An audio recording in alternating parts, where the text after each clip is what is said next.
Olá, boa noite. Estou fazendo aqui primeiro um teste com o som para ver se o som tá legal.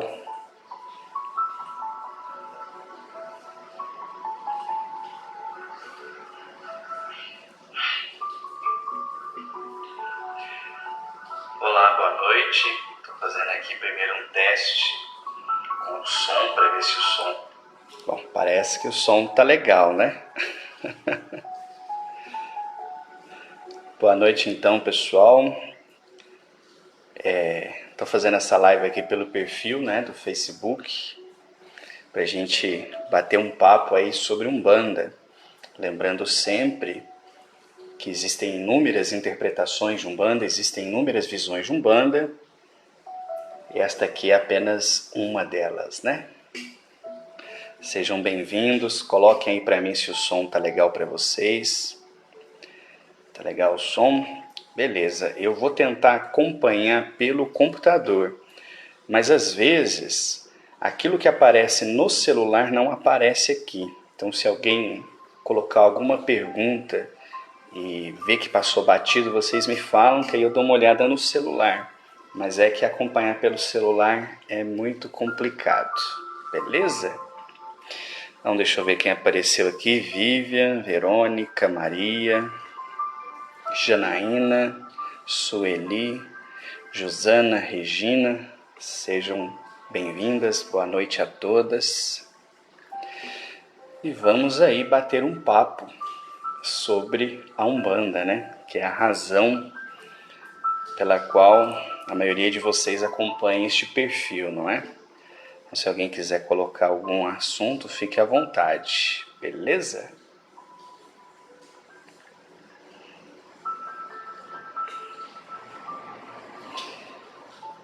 Bom, parece que tudo está saindo aqui no computador igual no celular, né? Então, acho que não vai ter problema não. Então, sejam bem-vindos, boa noite. Fiquem à vontade, caso queiram sugerir algum tema, fazer alguma pergunta. A gente bater um papo aqui sobre Umbanda, beleza?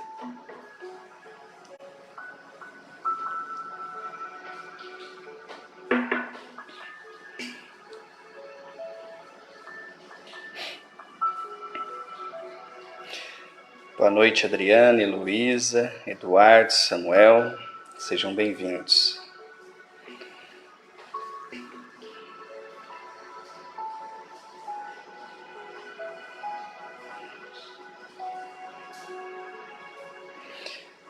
Se alguém quiser colocar algum assunto, fique à vontade. Eu vejo que a imagem, fazendo a live pelo Facebook, é muito melhor que pelo YouTube. Som, imagem, é tudo melhor, né? Legal.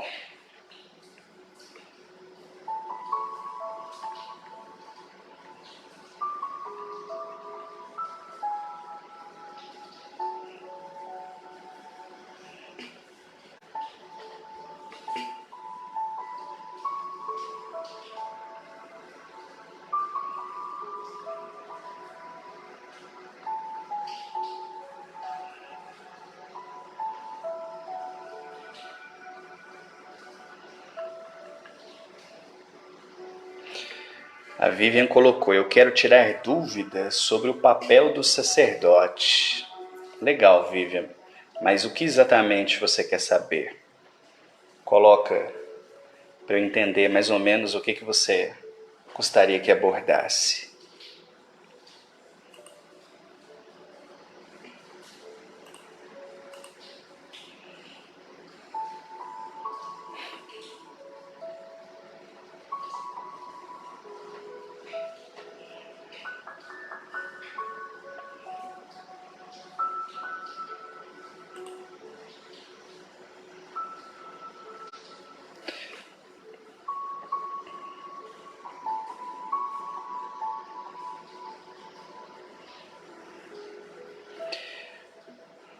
Bom, enquanto isso, deixa eu falar então de maneira geral, né? Depois, se você escrever exatamente o que você quer que fala, eu volto na pergunta, tá?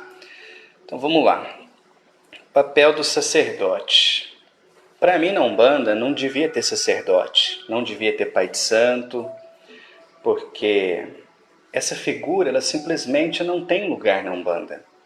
Se você pegar, por exemplo, a literatura antiga de Umbanda, você via ou falar em chefe de terreiro, em médium dirigente, ou seja, aquela pessoa que era um médium como qualquer outra, mas ela tinha uma responsabilidade a mais, a responsabilidade de conduzir um terreiro. O que acontece é que, mais ou menos ali no finalzinho da década de 40, muitos dirigentes da Umbanda vão fazer santo no candomblé. E aí eles voltam para a Umbanda trazendo essas influências do candomblé, inclusive o cargo de pai de santo. Hoje, se você fala, ou melhor, quando eu falo para alguém que na Umbanda não devia ter pai de santo, as pessoas arregalam o olho e dizem, como assim? Como não pode ter? Mas pai de santo é um cargo do candomblé. Aí algumas pessoas vão colocar, um sacerdote. Mas, gente, será que precisa?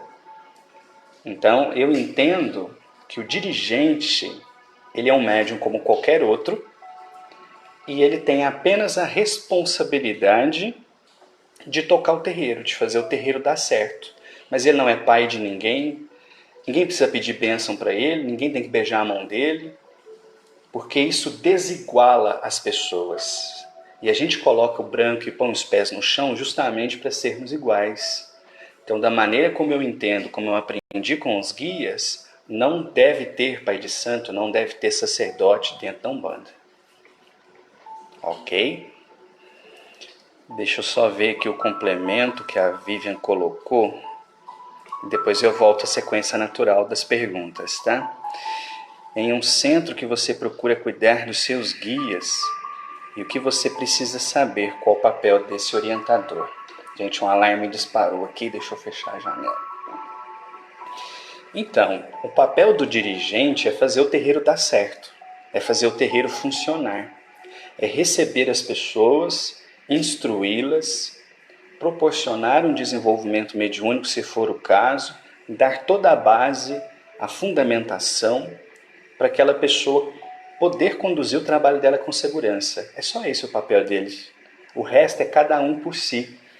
A gente precisa muito trabalhar a autonomia. Eu recebo muitas reclamações, por exemplo, de pessoas que vão dizer assim, o meu terreiro, o pai de santo não cuida da gente. Mas precisa cuidar? Você não consegue se cuidar, não? Precisa de outra pessoa cuidar de você? Então eu entendo que o papel do dirigente é fazer o terreiro funcionar e ajudar as demais pessoas, só isso. Beleza? Deixa eu voltar aqui agora a sequência das perguntas. Espera aí. E o alarme tem que disparar, né? Na hora da live, o alarme dispara. Bom, a Adriana colocou, gostaria de saber como cuidar do meu orixá, sou filha de Oxóssi. Adriana, da forma como eu trabalho, da forma como nós trabalhamos no nosso terreiro, nós não cuidamos dos orixás, nós não cuidamos das entidades, são eles que cuidam de nós, entendeu? É um processo diferente. Geralmente as pessoas acham que cuidar do orixá, cuidar dos guias, é fazer oferenda, acender vela, colocar isso, colocar aquilo. Não. A gente não cuida dos orixás, são os orixás que cuidam de nós. A gente não cuida dos guias, são os guias que cuidam de nós. Então, se eu quero sempre receber as bênçãos do orixá, se eu quero receber a proteção dos meus guias, a melhor maneira de fazer é agir da forma que eles esperam que eu haja. Muitas pessoas dentro da Umbanda acabam tendo uma concepção, digamos assim, meio fetichista. Então, elas acham assim, eu tenho que fazer várias oferendas, eu tenho que acender vela, eu tenho que pôr café para o preto velho, eu tenho que pôr marafo para o Exu, como se essas coisas garantissem a assistência espiritual. E não. O que garante a assistência espiritual é nós nos tornarmos merecedores da assistência. Entende? Então, por exemplo, nesse caso, você é filha de Oxóssi, então faça o possível para viver bem, para ser uma pessoa boa. Ajude as pessoas que passam no seu caminho, evite o mal a todo custo. Fazendo isso, você já vai ter assistência tranquilamente. Beleza? Sueli. Léo, se algo acontece de errado dentro de um terreiro e você sabe que é errado, qual o nosso grau de comprometimento? Eu não sei se eu entendi bem, Sueli. Eu acho que você pergunta assim, se eu estou vendo algo errado no terreiro, eu estou naquele terreiro, será que eu tenho responsabilidade? Será que é isso que você perguntou? Explica melhor para mim o que você quer saber, porque não entendi muito bem, beleza? Helena, boa noite. Regina, boa noite. Eu que agradeço, né? Eu comecei a trabalhar na Umbanda cambonando os guias da Regina. Foi uma experiência muito boa e tenho muita saudade dos guias. Quem sabe um dia a gente se encontra de novo, né? Elaine, boa noite. Elaine Alves, boa noite. Everton, obrigado, valeu. Nicolas, boa noite. Milena, não dá para escutar o alarme, então tá bom, porque aqui tá um barulho terrível, né? O alarme toca na hora da live, mas tudo bem. Heloísa perguntou, me explica um pouco sobre a quartinha do anjo da guarda. Tem até uma aqui, ó. Deixa eu ver se eu consigo apontar, da minha esposa, ó. Tá bem aqui no vídeo. Não sei se dá para ver, ó. Que é uma quartinha que a minha esposa coloca aqui no altarzinho que a gente tem em casa. Bom, da forma como eu aprendi, Luísa, a quartinha ela serve como uma espécie de bateria, digamos assim. Então ali dentro você coloca água, você coloca alguns elementos que têm a ver com o orixá da pessoa, ou elementos que têm a ver, né, com o anjo de guarda, por assim dizer, e ela vai fazer parte do seu altar, ou ela vai ter um cantinho especial no terreiro, né, algumas casas adotam, e ela vai funcionar como uma espécie de bateria. Dentro de uma quartinha, aqueles elementos que estão ali dentro têm uma energia. As entidades atuam ali, então aquilo gera uma força. E é uma bateria justamente para a pessoa. Então quando a gente está num trabalho espiritual, por exemplo, se a corrente estiver fraca, é como se a quartinha ajudasse a manter o nível mais alto. Atualmente, a gente não tem quartinha no nosso terreiro, até porque o terreiro é muito pequeno, né? Então, se a gente pôr quartinha, não sobra espaço para nada. Mas a forma como nós trabalhamos é mais ou menos esse o sentido, ok?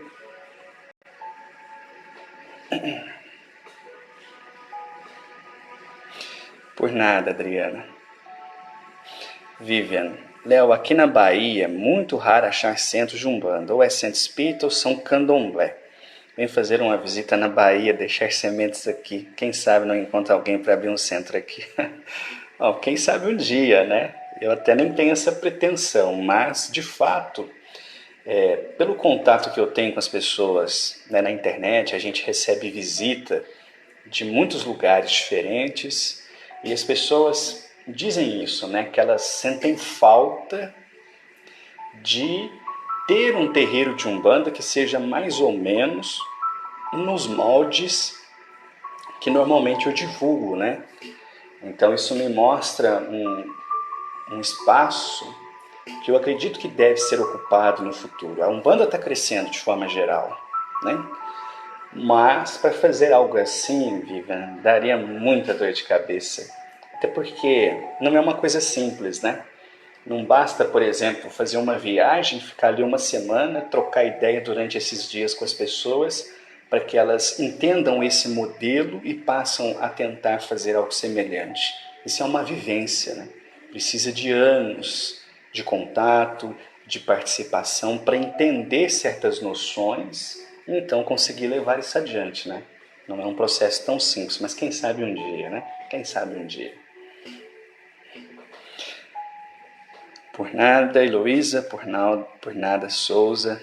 Eu que agradeço sempre a oportunidade. Gente, aqui no computador eu não vi mais pergunta. Deixa eu ver no celular se passou alguma batida. Agora apareceu aqui, Sueli. Será que está errado em não poder fazer nada? A única saída seria nos afastar? Ah, entendi. Então, Sueli, a gente tem que levar em consideração o seguinte: onde tem gente, tem problema. Onde tem pessoas, tem problema. Né? Jesus disse, onde estiver 2 ou 3 reunidos em meu nome, eu ali estarei. Mas ele devia ter completado, e a confusão também.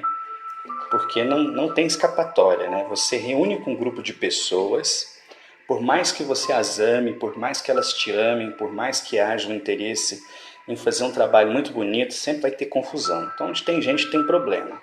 Agora, a questão que eu sempre pontuo para os médiuns é a seguinte: se você está num terreiro e você está observando algumas coisas erradas, então o que você deve fazer?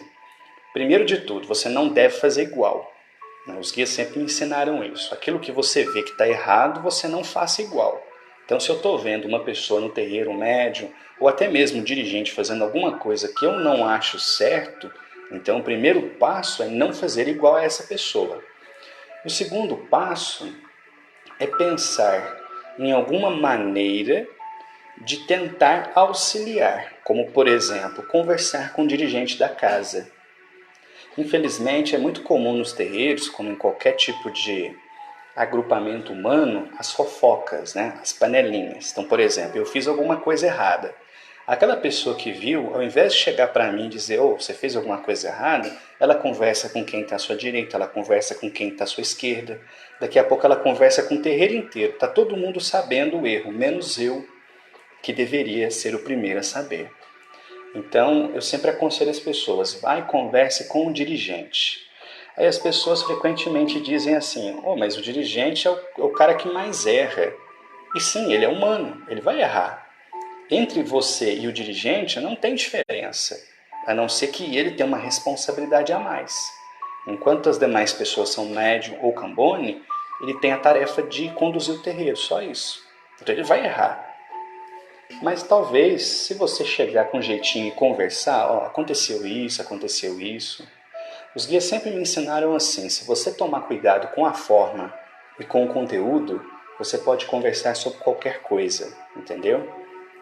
E em última instância, o que eu falo para os médiuns é, se o seu guia vem, então ele está aceitando o terreiro. O dia que ele não vier mais, então já não serve mais para você. Esse é o termômetro. Pô, a casa tem confusão, a casa tem briga, as pessoas se odeiam, beleza. Mas os meus guias vêm, então a casa ainda serve.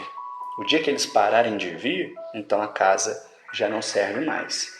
Então, antes de virar as costas e se afastar do terreiro, eu sempre recomendo às pessoas fazer todo o possível para que o terreiro dê certo. Seria maravilhoso se todos os terreiros fossem perfeitos, mas terreiro perfeito não existe. Terreiro é como um organismo vivo. Ele vai se adaptando, ele vai se transformando, ele vai crescendo junto. Então, se ele não é do jeito que eu quero, talvez se eu ajudar ele seja. Ou se ele não se tornar do jeito que eu quero, talvez ele não seja tão ruim quanto está sendo. Eu sempre acredito que vale a pena tentar. Mas se chegar num ponto em que falar não dá mais, aí é absurdo atrás de absurdo, é embora. Vira as costas e procura outra casa. Beleza?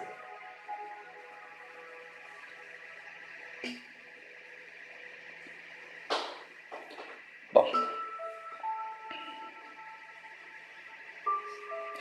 a Vivian colocou: eu estou vendo terreiros de candomblé usando o nome Umbanda para atrair médiuns, mas quando você faz visita é puro candomblé mesmo, então a verdadeira Umbanda é até difícil.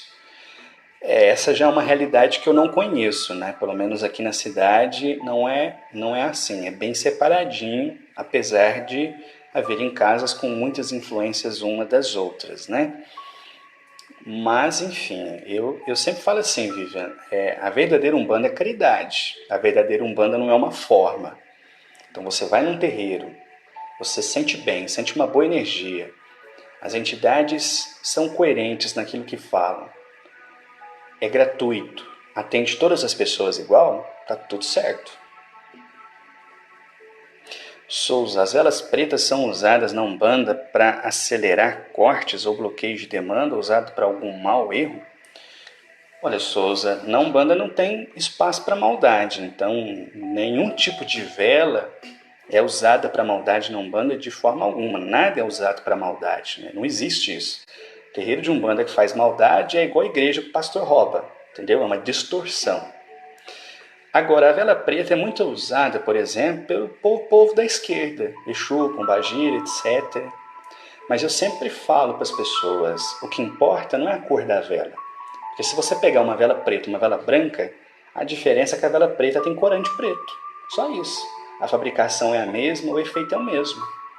Então, não é a cor da vela, mas a intenção com que a pessoa acende. Isso é que importa, entendeu?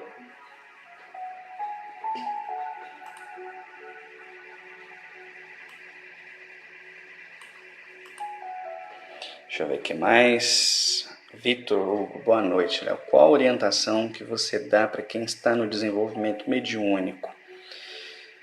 E nesse tem de carnaval e quaresma, você abre o centro para trabalho? Bom, as pessoas que estão no desenvolvimento mediúnico precisam sempre ter muito cuidado com os lugares que vão frequentar. Os guias sempre dizem, né, durante o desenvolvimento ocorre a abertura da coroa, né? Ou seja, você está fazendo uma abertura energética. Então a pessoa no desenvolvimento ela fica mais sensível às energias. Logo, se ela vai para um lugar carregado, se ela vai para um lugar pesado, ela vai sentir muito esse impacto energético. Então, o mais adequado é a pessoa se resguardar de ambientes, pessoas e situações que possam gerar algum desconforto energético, uma questão de bom senso. Você está no desenvolvimento. Desenvolvimento é uma coisa que você vai fazer uma vez na vida. Então é um período que exige cuidado, né? E eu sempre falo para os médios em desenvolvimento estudar sobre a Umbanda, porque isso é uma grande dificuldade que a gente tem no Brasil. As pessoas não se interessam por estudo. Muita gente fala assim, se eu morasse aí eu ia estudar, mas não vinha não. As pessoas falam porque estão longe, porque isso é um problema do brasileiro, né? A gente não tem muito interesse em estudar. Então a gente pode estar com o estudo bonitinho, fazer bonitinho, que o interesse é muito pequeno. A gente vê o médium em desenvolvimento numa curiosidade danada. O médium em desenvolvimento ele quer saber como firmar tronqueira, ele quer saber como é que faz um assentamento, mas ele não quer estudar sobre a história da Umbanda, ele não quer estudar sobre os princípios da mediunidade, então é mais uma curiosidade, um fogo de palha. Então as minhas 3 grandes recomendações para os médiuns iniciantes são, né? Resguarde-se de lugares ou pessoas carregadas, procure estudar sobre a Umbanda e exercite a humildade, porque o médium é só um instrumento, nada mais do que isso. Deixa eu ver só se não passou mais nenhuma pergunta, deixa eu comparar, né? Você perguntou da quaresma, carnaval, a gente trabalha normalmente. O terreiro só fecha no final do ano porque várias pessoas vão viajar para passar Natal com família, né? Então, tirando o fim do ano, a gente não para por nada. Faça sol, faça chuva, caia neve, todo sábado o terreiro aberto atendendo pessoas. Bom, acho que não passou nada não, né? Vivian, aqui na Bahia é crítico, não é gratuito o atendimento. Primeiro sinal que não é Umbanda. Pois é, infelizmente, né? Tem muitos lugares que cobram, né? Aqui na cidade eu já vi falar de lugares que cobram, né? Mas eu não... Quem me conhece sabe que eu sou radicalmente contra isso. Eu acho a pessoa que cobra na Umbanda, ela está cometendo um erro gravíssimo. Porque um dos princípios da religião é a gratuidade. E sem contar que as pessoas adoram uma desculpa, né, para falar que cobra. Eu preciso cobrar para pagar o aluguel, eu preciso cobrar para pagar os itens. Isso é conversa fiada. Terreiro bom não fecha por falta de dinheiro, gente. Isso é uma coisa que a gente pode levar na nossa vida sem medo de errar. Terreiro bom recebe assistência espiritual. E se você trabalha com a consulência, por exemplo, a questão de contribuir financeiramente, o terreiro vai estar sempre de porta aberta. Então, né? Rodrigo, salve, Léo. Sou de Porto Alegre, sou grande fã seu. Valeu. O modo didático e fraterno com que passa conhecimento é demais. Valeu, Rodrigo. Isso eu sempre falo, né? Quem me conhece há muito tempo sabe que eu sempre fui uma pessoa calada, nunca fui de conversar muito até o dia em que o preto velho me chamou no terreiro e disse assim: olha, eu tenho um desafio para você. E eu falei: qual desafio? E ele disse: eu quero que você faça palestras. E eu disse: não, eu não gosto de palestras. E ele disse: é por isso que é um desafio. Você aceita? Eu disse: então vamos tentar. E de lá para cá, graças a Deus, né, as coisas têm caminhado muito bem. E eu recebi muito da Umbanda, muito. Então tudo que eu fizer em prol ainda será pouco. Souza, os temas de samba, enredo de carnaval contribuem ou não com a Umbanda? Olha, Souza, se tem uma pessoa que não gosta nem um pouco de carnaval, sou eu. Mas eu penso que sim, contribuem, porque isso dá visibilidade. Isso é uma coisa importante. Vira e mexe no terreiro aqui, eu faço uma pergunta: quem tinha preconceito em relação à Umbanda, levanta a mão. Mais da metade das pessoas levantam. Então o que mudou? Mudou que em algum momento essas pessoas tiveram uma experiência e essa experiência fez com que elas pensassem de forma diferente. E se elas começarem a pensar de forma diferente, então tudo mudou para elas. Então veja, você vê missa passando na televisão, você vê pastor pregando na televisão, tudo quanto é tipo de cerimônia religiosa passa na televisão. E tudo que é da Umbanda é escondido. E muitos umbandistas querem que fique assim, entende? Então é claro que eu não estou falando assim de dar consulta ao vivo no Jornal Nacional, mas eu acho que tudo aquilo que mostra para o mundo faz com que as pessoas pensem, faz com que as pessoas reflitam. Então eu acredito que sim, existe uma contribuição positiva. Gente, eu estou vendo que a Milena mandou uma pergunta aqui no celular que não apareceu aqui para mim no Facebook. Então eu vou fechar, vou olhar só no celular mesmo, senão eu passo batido 1 hora, né? Então, deixa eu ver aqui. Deixa eu ver se não passou mais nada.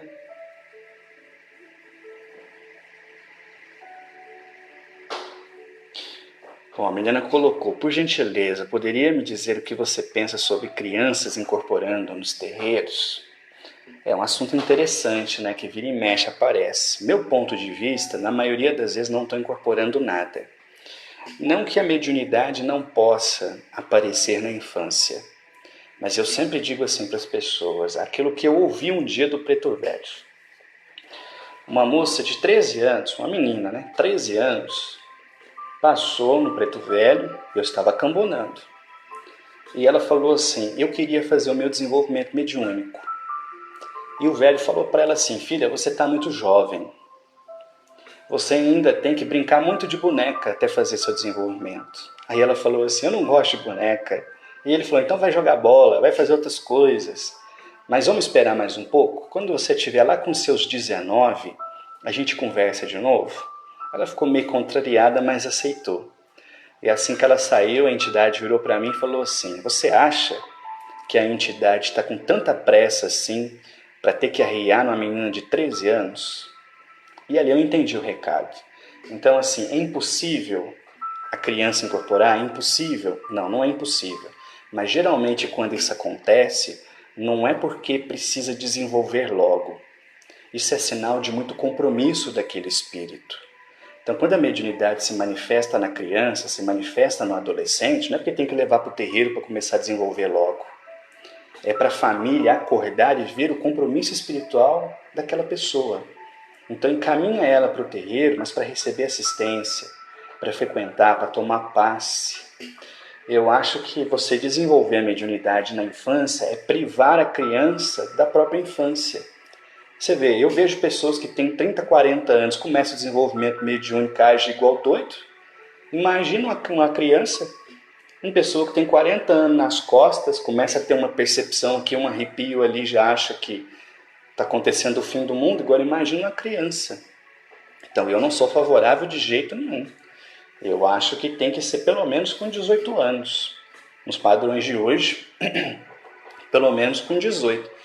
E se você parar para pensar, eu já vi muita gente, mais velha que eu inclusive, começar o desenvolvimento e desistir. não tem a noção da responsabilidade. Agora imagina uma criança. Vai falar que um menino de 10, 12 anos sabe o que é da vida? Não sabe de jeito nenhum. Então, eu sou totalmente contra desenvolvimento mediúnico em criança. Beleza? Deixa eu ver se passou mais alguma coisa.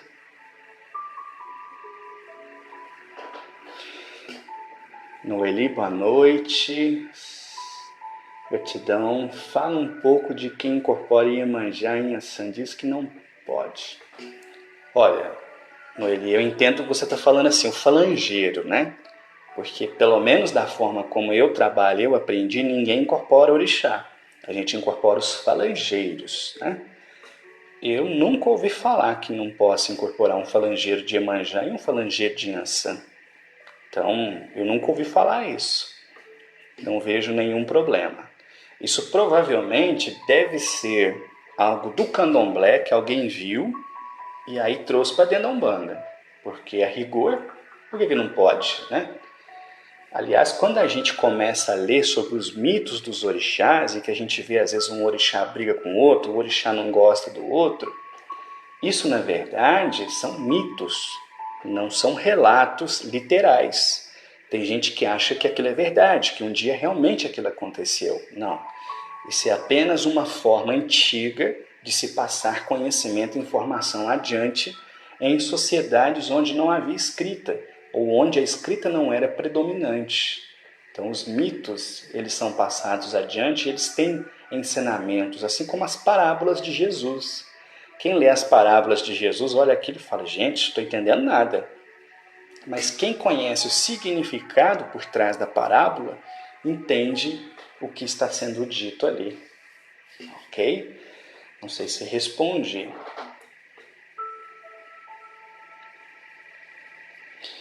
Por nada, Milena. Boa noite, Ana. Bom, era isso. Será que já acabaram as perguntas? A gente já deve encerrar a live? Chegou mais uma aqui. Vixe, quando a pergunta é grande, para ver aqui no celular é muito difícil, mas vamos tentar. Bom. Rodrigo colocou. Tenho uma dúvida que surgiu de respostas anteriores, experiências que já tive.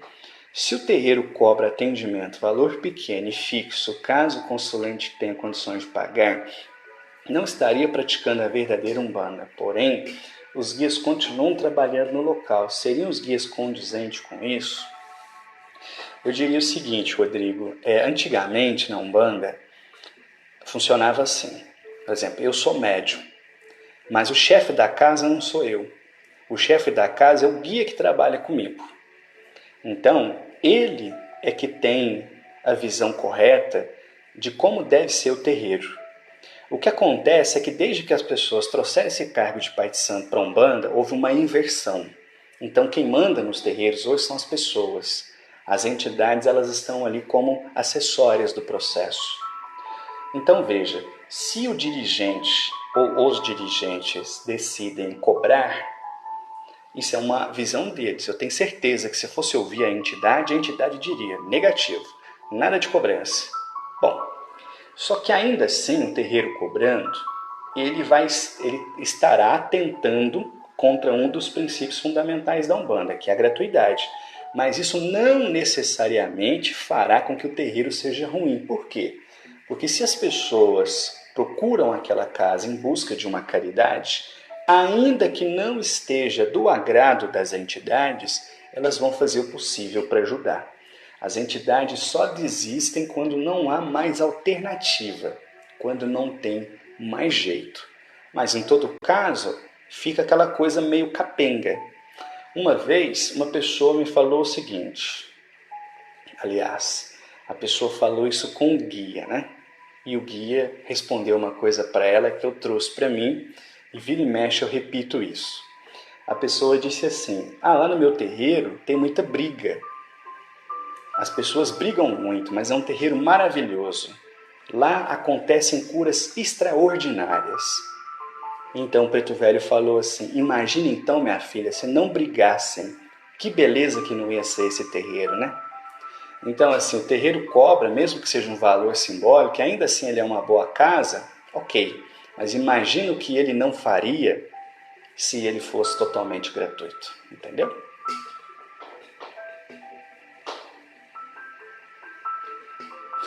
Agora, só um adendo importante. Quando começa para patifaria, eu te garanto que não tem guia nenhum. Aí é fingimento mesmo, que as entidades dão no pé. Suede, boa noite, do Tocantins, legal. Janaína, você poderia falar sua visão sobre orixá ancestre? Não tenho visão sobre isso, Janaína, porque da forma como a gente trabalha aqui, isso não existe. Não estou dizendo que não existem em outros lugares. Da forma como a gente trabalha, não. Eu aprendi com os guias que, para que eu pudesse nascer, eu precisei de um pouco de material genético do meu pai e um pouco de material genético da minha mãe. Ou, em termos espirituais, eu precisei da energia do meu pai e da energia da minha mãe. Quando essas duas energias se juntaram, eu nasci. Eu existi no mundo material. Da mesma forma, a nossa ligação com os orixás se dá por um pai e por uma mãe. Só isso. Não são dois pais, não são duas mães, não são três, são dois. Um pai, um orixá masculino ligado à energia masculina, e uma mãe, um orixá feminino ligado à energia feminina. E essa ligação, essa filiação, ela é simbólica, ela não é factual. Ela é apenas um simbolismo, como são os signos, por exemplo. É simbólico, mas é um simbólico que se reflete na personalidade do sujeito.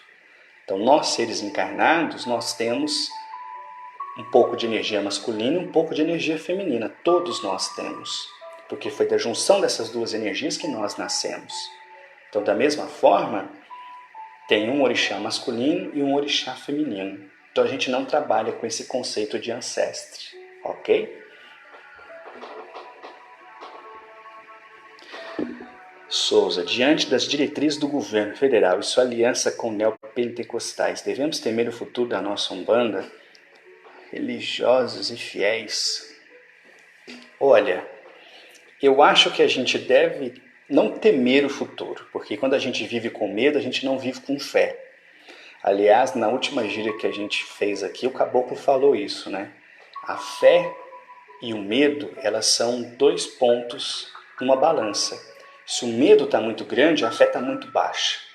Se a fé está muito alta, então o medo está lá embaixo. Então, se a gente vive com medo, a gente não vive com fé. A gente precisa escolher, né? Ou vive com medo ou vive com fé. Eu, particularmente, tenho visto com muito receio essa onda de intolerância que tem invadido o Brasil. Intolerância religiosa, intolerância política, intolerância em todos os sentidos. Eu nunca vi as pessoas tão à vontade para falar besteira como eu tenho visto nos últimos anos. E eu acho que quando isso vem de cima para baixo, isso acaba acentuando o ânimo das pessoas. Recentemente eu soube de um caso aqui na cidade, pertinho, Ribeirão Preto, em que um terreiro tacaram bomba no terreiro. E, gente, tá parecendo Afeganistão isso aqui, estão tacando bomba no terreiro. Então, infelizmente, eu acho que essas ondas de violência vão aumentar. Não propriamente por conta dos neopentecostais ou por conta do governo, mas pelo clima de intolerância que a gente está vivendo, né? Então, é por isso que eu acho que todo o esforço que nós pudermos fazer em prol da Umbanda é válido. É válido. Ana, você acredita que todos os médios são médiums? São médios de incorporação? Não, de forma alguma. Existem muitas categorias diferentes de mediunidade. Vamos de cabeça aqui. Médium de psicografia, médium de incorporação, médium de cura, médium de efeitos físicos, médium vidente, médium audiente, médium de pressentimento, médium intuitivo, médium... nem sei mais, já foram 8 categorias, né? Existem várias. A incorporação é apenas uma das mediunidades. Ela é, digamos assim, o carro-chefe da Umbanda, mas ela não é a mediunidade mais importante, porque não existe mediunidade mais importante. O que existe é cada médium cumprir o seu papel. Às vezes a pessoa não tem a incorporação, mas é um excelente médium vidente, é um excelente médium intuitivo, é um excelente médium de pressentimentos. Beleza, faça bom proveito disso. Então nem todos os médiuns são médiuns de incorporação. Essa noção de que a mediunidade é algo que você escolhe desenvolver, tipo assim, tem algumas correntes que falam isso, né? É uma possibilidade que todos têm. Então você vai lá, entra num terreiro, começa o desenvolvimento e pronto, daqui a pouco você vai incorporar. Não, isso não é verdade. Isso produz animismo, porque nem todo mundo é médio de incorporação, simplesmente.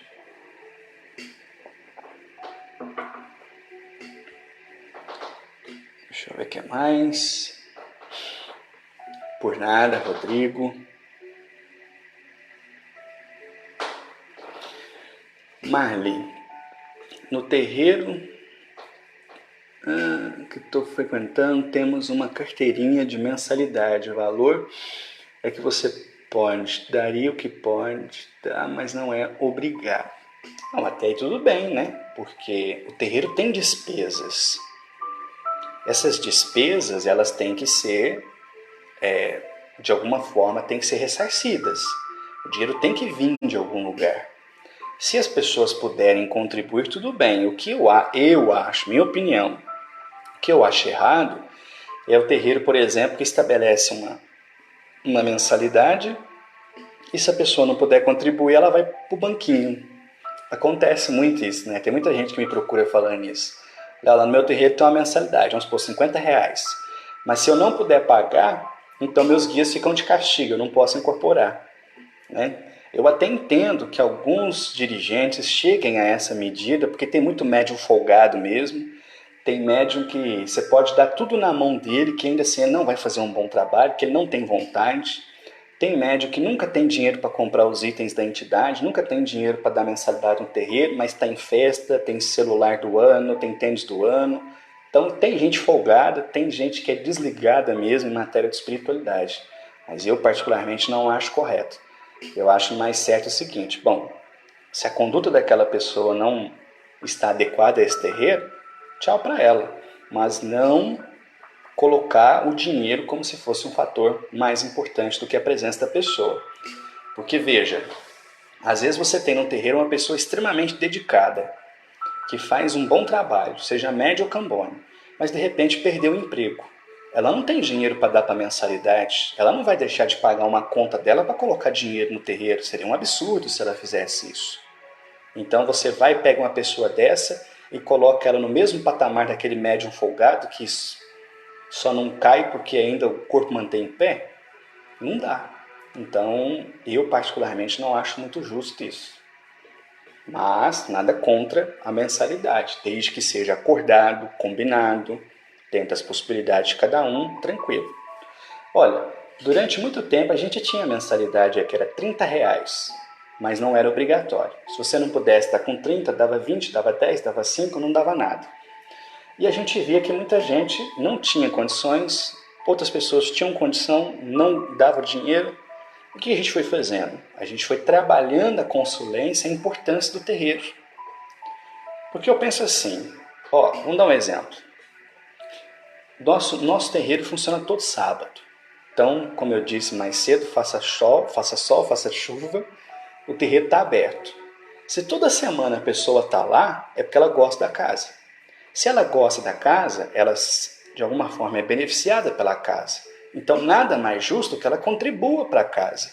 Mas precisa ser algo livre, não imposto. Entendeu? Então a gente foi trabalhando isso, todo começo de gíria eu falo isso. Pessoal, se alguém quiser contribuir com qualquer quantia, tem uma caixinha, coloca lá e a gente recebe doações. E as doações hoje são suficientes para que nenhum médium tenha que colocar R$1 no terreiro para o terreiro funcionar. Mas o nosso terreiro é um terreiro pequeno, é um terreiro que trabalha de forma simples. Quem me acompanha sabe que aqui é uma umbanda muito pé no chão, é uma umbanda muito simples, nada espalhafatoso. Então, o que a gente recebe é mais do que suficiente.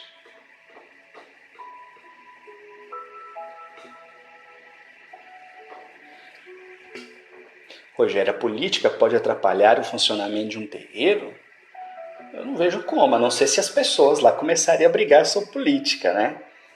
Mas, fora isso, eu penso que não, porque a liberdade religiosa é um direito constitucional, então vai atrapalhar que jeito? Eu penso que não.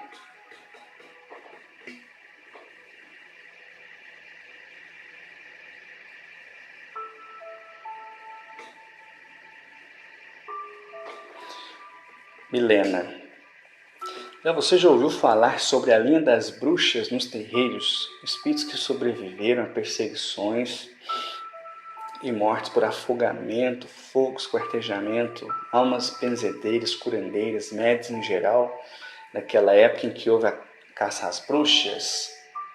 Assim, já ouvi falar de pessoas que vieram conversar comigo dizendo que viram isso, mas eu pessoalmente nunca vi. Nunca vi. A Umbanda, pelo menos aqui na cidade, ela é muito ligada a caboclo. Então, assim, quase todo terreiro que eu vou é caboclo, caboclo, caboclo. Raramente é preto velho, raramente é baiano, mas caboclo é muito comum. Então, eu nunca vi nenhuma manifestação de alguma outra linha desse tipo. Eu desconheço. Nunca conversei também com os espíritos sobre isso. A rigor, não vejo nenhum problema. A gente tem que lembrar o seguinte: tudo que hoje é comum, no passado foi absurdo. Se vocês pegarem a literatura antiga, década de 40, década de 50, vocês vão ver muitos dirigentes falando assim, se descabelando, dizendo como é que pode, eles estão permitindo Exu e Pombagira no terreiro, meu Deus do céu. Hoje é a coisa mais comum do mundo. Então tudo aquilo que um dia foi absurdo, hoje é comum. E a gente tem que tomar sempre cuidado, né? Alguém vira e fala, não, isso não existe. Não sei, eu posso dizer, eu não conheço. Mas dizer que não existe?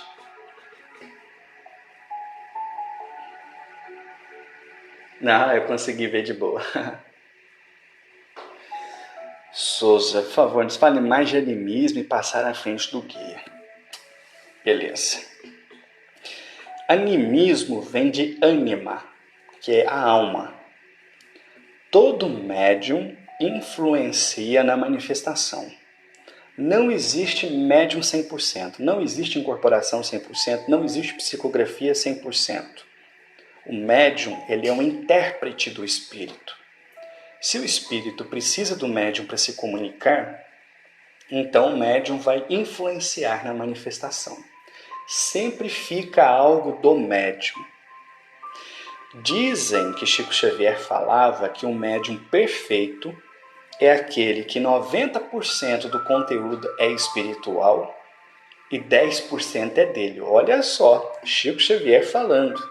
Médium perfeito, 90% do espírito, 10% do médium. 10%! E às vezes eu encontro gente na Umbanda falando, não, eu incorporo 100%. Ai, meu pai, não existe. Então, assim, animismo é a influência do espírito do médium no processo de comunicação.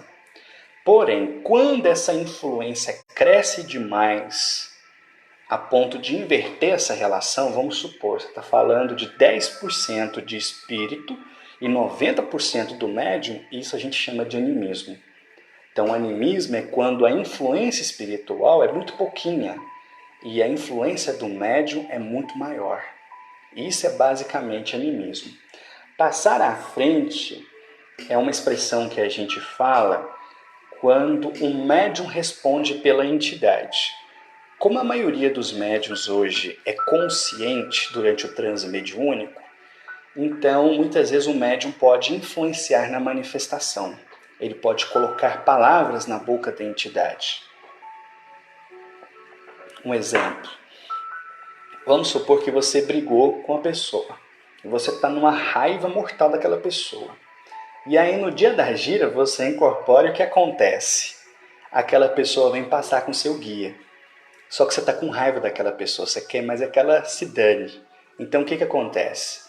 Ao invés daquela pessoa ser acolhida pela entidade, como aconteceria em qualquer outra situação, o médium aproveita aquela situação para colocar palavras na boca da entidade. Então, através da entidade, ele vai dizer para a pessoa aquilo que ele gostaria de dizer, entendeu? Então isso é passar à frente. É uma coisa que nós temos que tomar cuidado, porque é horrível isso, né? O médium que põe palavra na boca da entidade, ele põe prego no caminho do outro. Ele brinca com a espiritualidade. E isso, com certeza, é um problema. Por nada, Marli. Legal, Milena. Cleusa, em algumas umbandas que tem maior influência do candomblé, pode ser, mas na umbanda que eu pratico, não. A gente não tem bori, a gente não tem feitura de santo, a gente não tem camarinha, a gente não tem deitada para o orixá, a gente não tem nada disso. A única coisa que a gente faz na cabeça do médium, e é feito uma única vez na vida dele, quando ele vai se batizar, é o amaci. A gente faz, é um banho de ervas próprio para a limpeza da coroa dele. E a gente só faz quando aquela pessoa vai se batizar. Fora isso, não tem nenhum desses rituais que são típicos do candomblé. Pelo menos da forma como eu trabalho, não. Ok? Bom, pessoal, alguém tem mais alguma pergunta? Se não tiver, vou parando por aqui. Esperar um pouquinho para ver se alguém quer colocar mais alguma pergunta.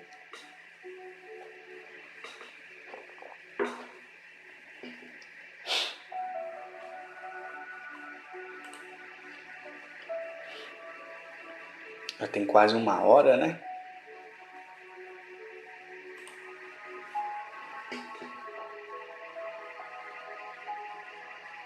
Vixe, será que travou? Ah não, agora apareceu aqui.